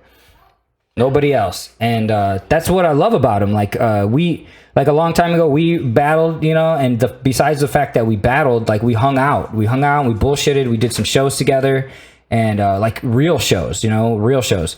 And we did a Mexican wedding together one time. Me, him, Frank Castillo, and Aston Wallace did a Mexican wedding. It was awesome. I wonder if anybody remembers that. Is that what it's called when you're just one of the caterers? Yeah, right. We just put down our trays, picked up the champagne flute, and used it as a mic. That's hilarious. Did that shit a cappella. He said, why do bulldogs have so many health problems? Why do their farts smell like death? Okay, 2 great questions. Okay, why do bulldogs have so many health problems? It's because they're brachycephalic. They have the short noses, the flat faces. That skull structure is not normal for a dog. They're supposed to have a snout. They're supposed to have a nose, and these dogs do not. So what they have is an elongated, soft palate. So like the roof of your mouth, the front of the roof of your mouth is hard. Back of the roof of your mouth is soft, right? So for them, they don't have a long, hard palate. They have a short, hard palate and a long, soft palate. So they're choking on it all the time. That snarling, that snoring sound is them not being able to breathe properly. All right, so that's the biggest problem for those breeds, aside from their inability to naturally breed. Did you know they're not able to naturally breed? Yeah. Because they're tiny hips and giant shoulders. So like a mother bulldog can't pass through the birth canal. These puppy bulldogs can't do it naturally, so they have to have C-sections. And what else is wrong with the bulldog? They have crazy skin folds, so they get a lot of facial fungal infections and yeast infections in their facial folds. Those need to be cleaned daily. So I'm a fan of the bulldog. Don't get me wrong, but I'm not a fan of perpetuating the breed. I'm a person that believes in banning certain breeds. That's one of them. A bulldog, French bulldog, pugs, Boston terriers, any of those brachycephalic dogs that snore when they're just sitting there doing nothing. I don't think it's nice for a dog not to be able to breathe. Hey, I can't breathe. I had an idea for a t-shirt. What do you think about this? It should say, I can't breed. I can't. And it's a bulldog. I thought it was just going to be some of like these like stupid racists that shouldn't be allowed to have kids. I can't breed. No, I can't breed because the bulldog needs a C-section. That's funny. It may be too soon though now. Yeah. I don't know if you're going to get a lot of buyers. All right. I like it. Well, I like it. All right. Well, we'll move past it. And why do their farts smell so bad? So the bulldogs, because they can't breathe properly, they're always they swallow a lot of air, and that causes them to fart a lot. That inability to breathe properly, that snoring, they swallow a bunch of air, and then they fart it out. And it smells like shit because all farts smell like shit. It smells like death. It's for whatever you're feeding your dog. Don't feed it whatever you're feeding it. We got one more question from Brian J. Stessel. Brian Stessel is a friend of mine from Griffith, Indiana. He has a podcast called the Herfcast. You know what herfing is? You might. No, what is that? Herfing is when a group of cigar enthusiasts get together to smoke cigars and talk about cigars. Okay. Yeah, I didn't know that. So he had me on his podcast back in the day, like when I was still living in Indiana, and I learned a whole bunch about herfing. And it's just, you know, you and your buddies, you get together, you smoke cigars, talk about cigars, and you bring like your best cigars to share with people, and you kind of like show off that you have better cigars than your friend or whatever the fuck, and that people will drive across the country to meet each other and share cigars, and also probably butt fuck or whatever people do. And I don't know, man. I feel like to drive across the country to smoke a cigar, there's probably some underlying. Cigars. Just kidding, man. Cigars are fun, man. They seem like one of those things where like people pretend to be experts about them, but it's like they all just burn my mouth. Yeah, is it like beer? Yeah, well, like I get in beer, you're like, oh, I can taste grapefruit, I can taste this. I'm like, in cigars, I'm like, we're burning a leaf. Yeah, dude, I've never been able to finish a cigar in my life. Never. I've tried. I can't do it. It fucking burns. I just can't do it. I've wasted so many good cigars. I always meet like somebody who can't wait for me to try their cigar, and I'm like, I don't like cigars. I don't smoke cigars. Just try this one. Just try this one. And then it just goes to waste. I just put it down and don't pick it back up, and then it's just there, and then people give me dirty looks. I wasted their cigar. You ever gotten sick smoking a cigar from inhaling? When I was young, but like, I don't know. When I was young, everybody was smoking blunts. I smoked a lot of blunts when I was young. And now I still smoke blunts when I'm with my friends who smoke blunts, but not nearly to the degree. But every once in a while, somebody would try to get me to smoke like a Black and Mild, and that's not so bad. But like a real cigar, I don't think I ever even tried, to be honest. Man, I've had them turn on me bad. Does it remind you of Pinocchio, the animated Pinocchio movie where he smokes a cigar and gets all sick? Honestly, it's been so long, but it reminds me of the scene from The Sandlot where they eat the chewing tobacco. Oh, yeah. And they all just throw up. Like, that's how I felt. Dude, you want to hear a funny story? When I was probably 16 or whatever, I chewed tobacco for one of the first times while watching the Blair Witch Project at the movie theater. Hilarious. And because of the shaky camera work, it made me nauseous, and I threw up all over the floor of the movie theater. That's fucking funny. Dude, the fucking chewing tobacco made me so nauseous. It was so fucking gross, dude. Ever since that day, never chewed tobacco again. Yeah.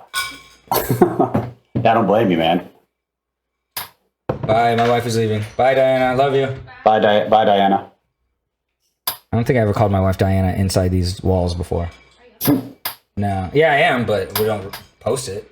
That's Ryan. Ryan, have you ever met my wife before? Yeah, I think I met her. I met her when I battled Caesar. Me too. Okay. You met him when you battled Caesar. Oh, okay. Yeah. I remember. Yeah. She remembers. Yeah. Okay. Hi. Bye. All right. You there? Yep, I'm here. Okay. Was that it? Oh, I got one more question from Brian Stessel. I haven't even fucking answered the question. I just accidentally went too hard on herfers. Sounds like a weird porn genre. Why does my husky like to drink shitty puddle water instead of the fresh bowl? I don't know. I mean, I think that because they're outside running around and that's just what's there. They just like are excited. I think your husky's pretty young. I can't remember, but I think he's pretty young. And they're just dumb. They run around in the backyard, and that's where the puddle is, and that's where they want to drink. But if you had given them the option of the fresh bowl right next to the shitty puddle water, would they still drink the puddle water? Maybe. To be honest, huskies are so energetic that they're very hard to predict when they're young. They do crazy stuff. They do all the stuff that a dog is going to drive you crazy doing. But they're great dogs. They're beautiful dogs. They're smart dogs. But they have so much energy. They're supposed to be pulling sleds through the Arctic tundra, and you have them in your backyard. So they're going to like do weird shit, like drink puddle water. I don't know. They do all kinds of weird shit. But as they get older, give them a couple years, they slow down, and then they're cool. I would love to have a husky. They're one of the most beautiful dogs. I think nobody can argue that. They look like goddamn wolves. Yeah. I have a question someone put on mine when I reposted. I don't even know if this is a real question. Can you discuss in great detail the cloaca, which I'm not even sure if that's a real thing or if someone's Cloaca? just fucking it. Yeah, is that what it is? It's a cloaca. I have no idea what this means. It's a chicken butthole. What did they ask about it? It literally just said, can you just discuss in great detail the cloaca? So I'm just So getting the cloaca, as far as I understand it, is like, birds, like the lizard, they poop and pee out of the same hole. You know how you described the bearded dragon? Yeah. It comes out poop and pee at the same time? That's how birds do it too. Exactly the same way. That's why they say the birds and the reptiles have that same fucking genetic background. So the cloaca is just that. It's the poop and pee hole, and and in a chicken, you can eat it. Like chicken butthole is a delicacy in South Korea. It's called dongjip. Dongjip literally is translated to poop house, and that's where it's the rectum where the poop is stored before it's pushed out the anus. So it's just a muscle, right? It's a sphincter, and and it's delicious if you dip it in hot sauce. But the cloaca is the poop and pee machine inside those birds and reptiles. Alrighty. Well, there you go, Javier. You got it in great detail. You got it, see? In great detail. And if you've ever had the urge or the curiosity to try some chicken butthole, I recommend it with lots of alcohol. Yeah. I'm alcohol. Probably good on that. No, dude, we should go out eat Korean barbecue one day. You and your girl into that? I've had Korean barbecue, but I don't I haven't eaten the chicken butthole while doing. All right, well, we can have chicken butthole another time. First, Korean barbecue or shabu shabu. You guys into this sort of thing? I like both. Dude, we live in like off Sawtell, so we have all that shit over here. Okay, so you guys know the good places. She's from around here too? No, she's from San Jose originally. Well, that's not too far. She's from California? Yeah, she's been down here though. All right. Well, I would, we got to do the double date. I love meeting comedians that have relationships that we can hang out together. Oh yeah, we invited you hiking. You guys should come sometime. Those little fucking hidden gems we find in the mountains are awesome, and you should fucking come and bring your girl. And do the fucking group couple shit with Caesar's girl and me and my wife. And it's nice to have comedians that you can hang out with that are not just trying to get fucked up all the time. Yeah, for real. And even though we go get fucked up, don't get me wrong, we go there and get fucked up, but that's not why we're going. We're going there to enjoy the outdoors. Getting fucked up is just a part of the journey. It's just a part of the journey, my man. But I want to bring everybody. Like, honestly, we got to do like a non-girlfriend day or whatever, not a wife day, and bring just like comedians out there and just fucking have a ball. We saw people out there. There was a nudist like beach, not a beach, but there's like a rock. Like a big rock layout with a river that runs right between it. And there's just like literally nudists out there, but no surprise, just a bunch of old dudes. Not all old, but all older dudes. And they were out there naked, sunbathing. And my wife swears she saw two of them making with the love in the bushes. Okay, all right. So then I'm like, okay, I still want to go. Like, I don't care. Because they kept to their little corner. And we had our area where we literally had a rock water slide and a little jacuzzi where water was coming down and making a spiral in a pool and a jacuzzi, and then it would flow off to the side and made the rock so smooth that you could slide all the way down literally like a water slide. And this is just up in the hills in Los Angeles? Just up in the hills, man. That's crazy. I'm not even going to say it on the podcast. And next time I go up there, I'm going to have a bunch of you fucking assholes up there. Don't tell people where it's at. Ryan and Nesen, after this podcast, you guys, we should definitely do that.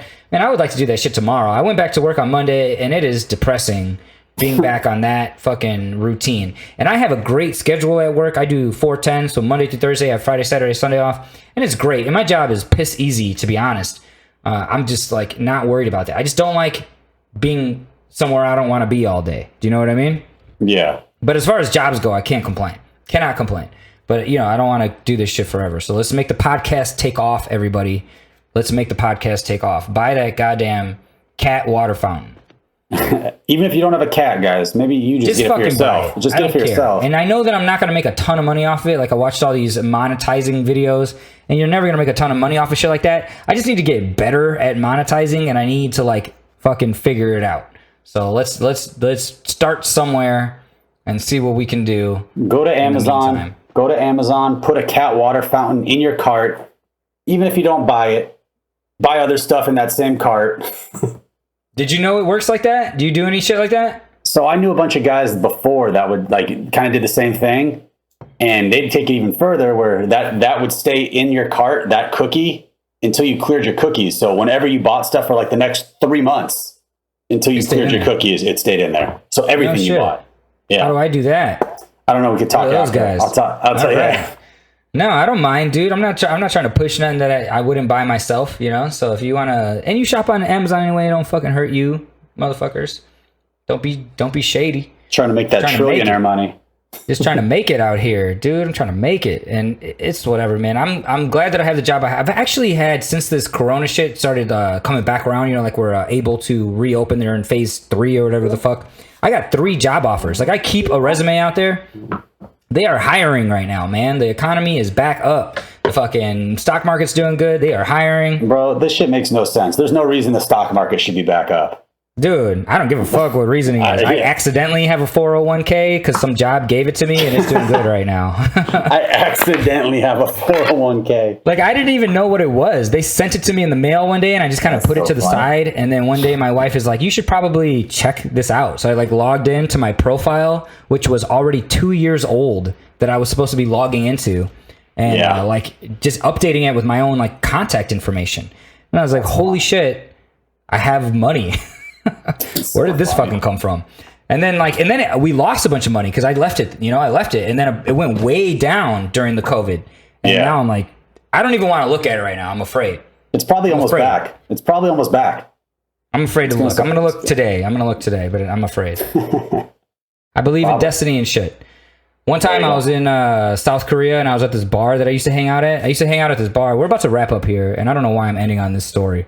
But I was at a bar in Korea one time that I used to hang out at in the beginning. Like, I was there for 5 years. So shit changed in that 5 years. Like, from how it was when I first moved there to how it was when I left, shit was different. They, modernized a lot in that time. From 2010 to 2015, basically. So I used to go to this bar and hang out, and it was in a foreigner neighborhood where a lot of English speakers hung out. And it went from a place where a lot of English speakers hung out to a place where a lot of African people hung out, like people from Africa.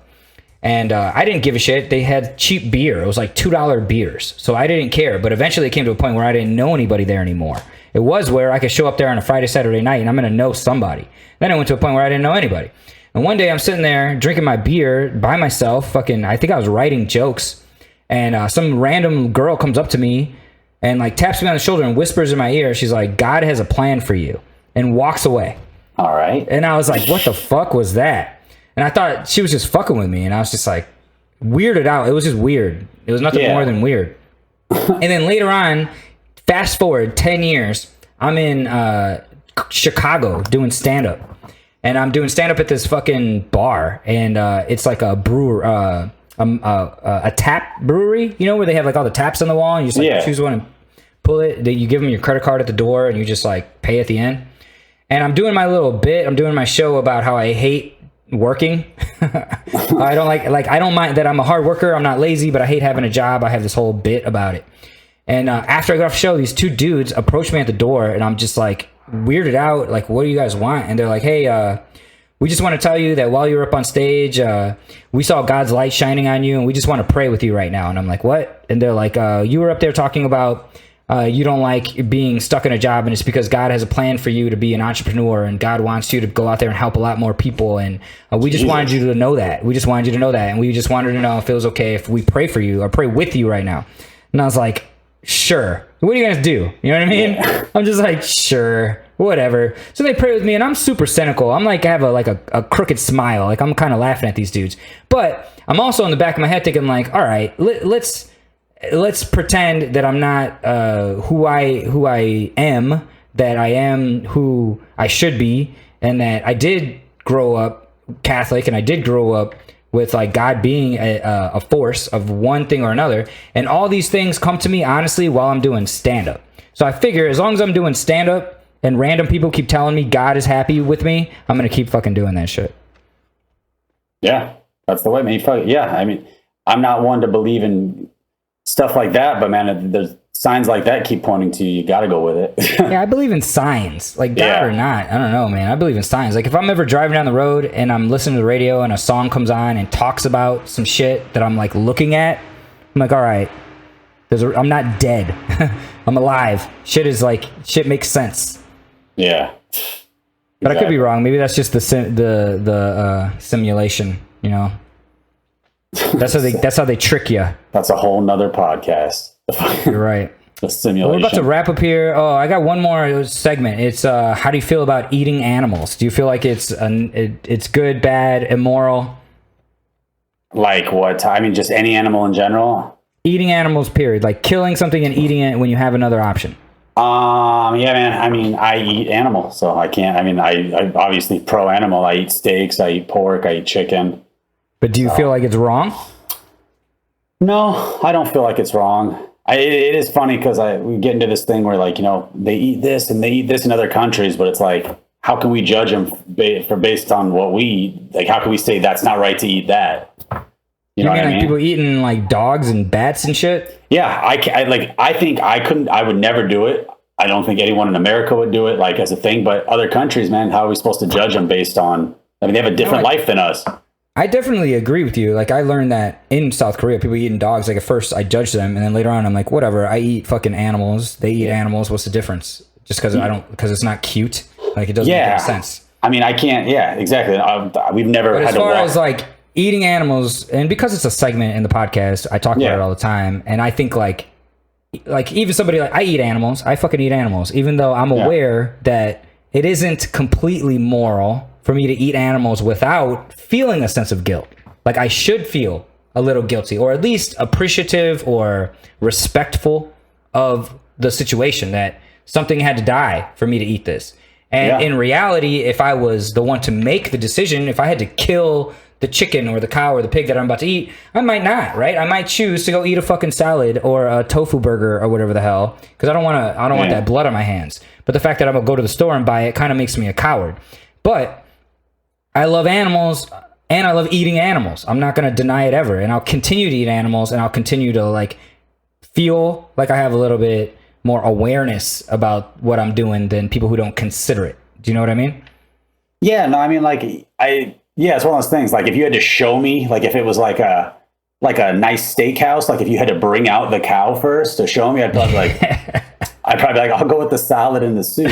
You know what I mean? Like, yeah, exactly. But how weird is that shit though? Like with lobsters, you want to be the one that picks it out. Pick that shit out now. You turn into the executioner, and you're like all about it. I think we should just own it, but we should have like some kind of, like a Native American style or whatever the fuck in the movies where they like, do a ceremony, they kill the animal, they take the heart, and they like do a little fucking offering to the gods or whatever the hell. Where at least like the animal, like in kosher, isn't that what kosher is? It's killed honorably, you could say.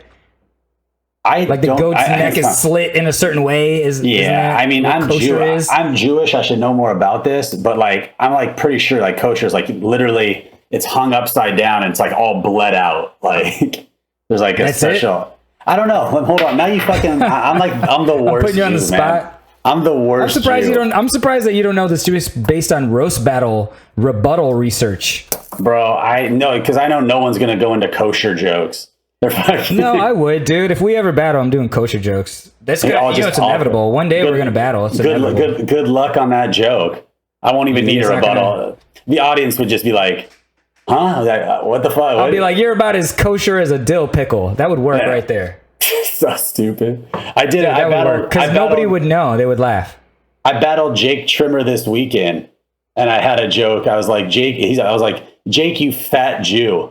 You look like you would have been excited to go to Auschwitz because you heard they had huge ovens filled with kosher meat. Yeah. That worked. That was the extent of a kosher joke for me. See, you're trying to take it away from me, but you know it's a good fucking premise. I'm like trying to Wikipedia kosher. Just the word kosher is related to Jewish. Nobody even knows what kosher means, but they know it means something about Jewish people. I think kosher and halal are the same thing, aren't they too? Isn't halal a kind of bread? No, bro, we should just have a podcast called Ryan and Albert just fuck up words. Like, just give halal. No, terrible. Halal is like for shit. Halal is like the Muslim version of kosher, isn't it? I thought halal was like a kind of bread. No, I thought it was like halal bread was. Bro, like you're talking about or something. You're talking about challah bread. It's possible. Is that a thing? That's a Jewish type of bread. That's egg bread. Oh, there you go. There you go. See? That's so funny. There it is. I once went to a Sabbat. That's a thing, right? Shabbat. On a Friday. Shabbat. Is it Shabbat? And the women dinner. had to like serve us, and we had to wash our hands like in a special way. I did this thing. Yeah. You ever done one of these? Both were, sorry.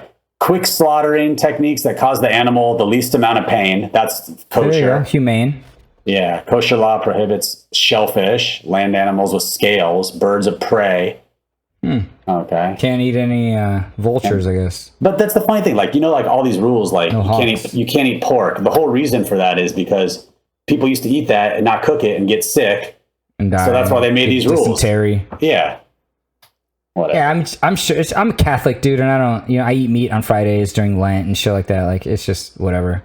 And my family gets so mad, man. My family gets so mad. I'll be with the whole family. I'll be the only one. Everybody's getting fish sandwiches, and I'm like, nah, give me some beef. And I love animals too. Like, you would think all around that I would be the most sympathetic, but I've just like come to grips. I've come to grips. Like, I love animals, but they're delicious. That's just the way it is. And if I wasn't supposed to eat them, they wouldn't be so easy to catch. They wouldn't be so. They wouldn't be so. Bro, you're not the one catching them. No, dude, they're so delicious too, and the amount of pleasure I get from chewing meat is not like, I'm not imagining it. Like, there's a pleasure in chewing the protein and those muscle fibers. Can I go back to something we talked about earlier in the show? I just got an alert on my phone. Cracks me up from this neighbor app. Was that a gunshot in West Los Angeles near Mississippi and Federal? All day. Firework. All day, people not knowing what gunshots are.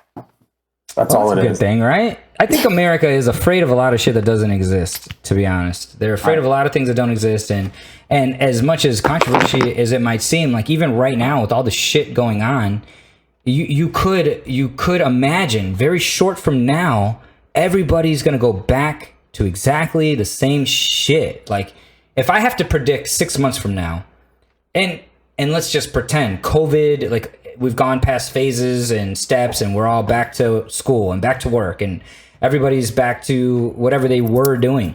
And even with the George Floyd and the Black Lives Matter movements, like 6 months from now, I would not be surprised if we were all back to normal. Like, I would not. I hope not. And it's possible that, like, Hong Kong, the fucking rioting kept for how long? 6 months? How long did they protest in Hong Kong? I have no idea. Dude, fucking months and months. 6 months, I'm going to guess. 5 months at least, something like that. And if something like that does happen here, fuck yeah, I hope so. But I know Americans, dude, we are so fucking quick to forget atrocities. Very quick. Let's see, protesting in Hong Kong. Okay, so that was the last segment, is how do you feel about eating animals? Is it ethical? And then the questions from the internet. And I think that's it. And then we talked about your pet. So that's it. Those are all the segments. You got any social media you want to plug while you're here? Any shows coming up? Any roast battles? Just the Ryan Nesen on Instagram. And no, I don't have no roast battles coming up because there's no Comedy Store right now. So, but the online ones, like you did the Reddit, you did. Yeah, I did the online one. I mean, I could do another online one, I guess. But I'd rather, if I'm going to keep doing these, I'd rather, have them count for something. Were you booked for one in the belly room before everything got canceled? I was supposed to be part of their tournament they had going on. Oh shit! Who were you supposed to go in the first round? So, well, I had Anthony Davis the first round. Okay. But then I also had a battle booked with Isaac Hirsch before that even started. Oh, okay. I had some good battles lined up, and those are just kind of up in the air right now. Yeah, I was supposed to battle Kelsey Lane, and I don't know what's happening with that. Kelsey Lane, I hope you listen. She doesn't even reply to my messages. Like, I've been messaging her for months, and she doesn't even reply. She doesn't even read them. They just stay like unread. So I don't know what the hell is going on with that. It's to the point where I'm not even sure I want to do it anymore. It's like, what is going on here? Nothing against her. I just think, like, I don't know what the fuck is going on. Like, let's see other shit go on first, then get me in there. I mean, I'll battle her eventually, but I don't know if I want. What I assume is, like, I was booked for May 5th or something like that. So what I don't want is for us to go straight back and then be like, okay, you guys are up first week. Like, I don't want to be the first week, motherfuckers. Yeah, I don't even know how they would do that. Yeah, I don't either.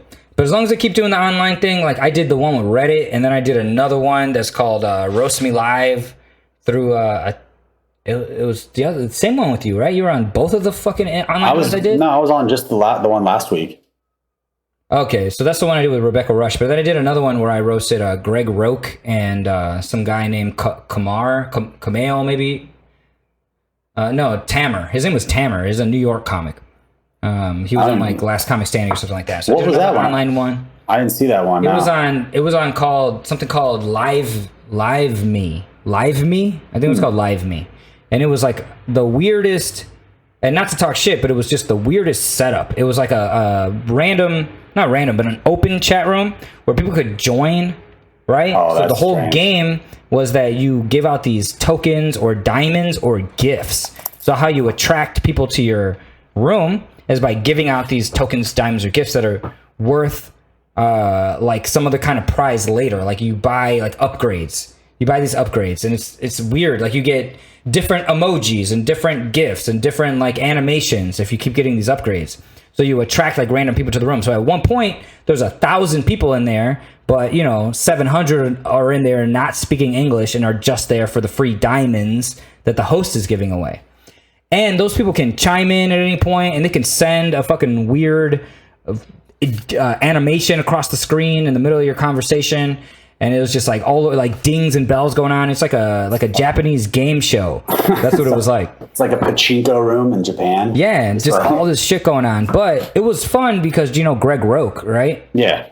So he's a beast when it comes to roasting. So just him being on there with me, that's what makes it worth it. When you got another like real roaster in there, somebody that gives a shit and is doing it for all the right reasons and just out there just trying to write jokes.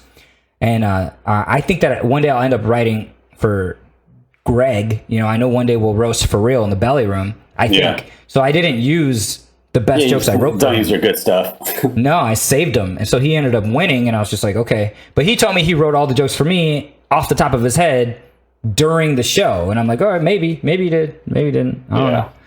I'm like, that's fine. But I just think like there is like that like strategy to this where people are like already like, you're good. Eventually we're going to roast. Like you're on there, I'm on there. Eventually we're going to roast. So we can't like tell each other the jokes we would write about each other. But I think it'll come to a point where it just really shouldn't. It won't matter, I think, at some point. Like say me and you were going to roast each other and I told you all the jokes I'm going to say against you so you could write the best rebuttals for those jokes. I don't think that it would take anything away. Do you know what I mean? I mean, yeah. I mean, there's something to be said for the better the jokes are, the better the rebuttals are, the better the show is in general. Right. And then whoever wins at the end of that, it wouldn't necessarily be the person who wrote the best jokes. It would just be, again, whoever the crowd likes or Jeff likes or the panel likes. So it wouldn't be too bad. And I know like Frank and Jay Light have done that. Frank and Jay wrote together. They wrote their jokes against each other together and their rebuttals against each other together to make it this like clean show. And it was really good, but it wasn't better than like two guys who don't know each other. Do you know what I mean? Yeah. But if you didn't know the difference, I bet you wouldn't be able to tell. I bet if it was somebody just from the outside and they watched me and you battle, have never talked, and then Jay and Frank who wrote together battle, that you wouldn't know the difference. And you might even think theirs is better because they had a reply for everything. Well, yeah, you probably would. Someone on the outside probably think that doesn't know would probably think theirs was better just because it's all coordinated. Yeah. So something to that. And I've thought about doing something like that with somebody I'm really good friends with. Like sacrifice the W for putting on something that other people haven't done before. Yeah. Yeah. And I think that's what the show is more about these days. More of like how much showmanship can you put into this? How unique can you be? And I don't know, man. I might never roast again. Sometimes I think about that too. Like I just don't fucking enjoy it the way that I used to. Like win or lose is still like, when I'm up there, I'm thinking to myself, like, is this who I really want to be seen by other people as a roast battle comic? Like, I don't know. So it's not the same. But again, if I was winning and I was ranked number 1, I probably would have a different perspective. Yeah, man. Yeah. I'm still trying to work my way up there. So I'm trying to get set goals for myself. That's what I was thinking. You're going to get there. You're going to have some other opportunities open up from that. It's just too clear that you're really good at those clean jokes. Like not clean as in not dirty, but clean as in like a tight setup punchline formation that makes sense and works and gets a laugh. And you're topical. I like that you're very topical. You write shit about like what's going on. And that really, I think it was what is the difference between a good roast battler and an okay mediocre roast battler, that, your jokes are obviously tying in current events. And that's what I am not good at. I'm really not good at that. I don't really do that. And I try to more because of influences of people like you and Pat Barker and my friend Russell Ells. You roasted Russell. Like, you guys definitely promote me to do stuff like that, or push me to do stuff like that. And he's a great writer, man. That was a fun battle with him. Yeah, it was. Could have gone either way. I don't remember where I was. I wasn't there, but I watched it online or something. It was a good battle. That's my guy. Shout out to Russell. So we're about to wrap up here. What's your social media handles? Where can we find you? Just the Ryan Nesen on Instagram. Did we already do that? Yeah, and then Ryan Nesen on Twitter. There you go. Okay, you guys find him out there. You can find me, Albert Escobedo, at Albert M. Escobedo on Twitter, at Albert Escobedo on Instagram. You can find the Pet Peeves Podcast at Pet Peeves Pod on Twitter and at Pet Peeves Podcast on Instagram. You can send any pet questions to the Gmail, petpeevespodcast@gmail.com. I'll answer any of those questions. Check out all the other episodes. Check out my 1 hour special on YouTube called Don't Judge Me. Go find that. Free to watch on YouTube. And the podcast you can find on all the podcast platforms: iTunes, Stitcher, SoundCloud, Anchor, Spotify, Google Podcasts, Apple Podcasts, all that. Go out there and find it. Thank you guys for listening. Thank you, Ryan, for being here. Of course, man. Been a pleasure. Thanks for having me. We'll do it again in the future. And I can't wait to see people again. So let's get out there, try to do some shows as soon as fucking possible. All you guys out there, take care of each other. Stay safe. Don't loot. If you're going to loot, take the license plate off your car. And we'll see you guys on the next episode.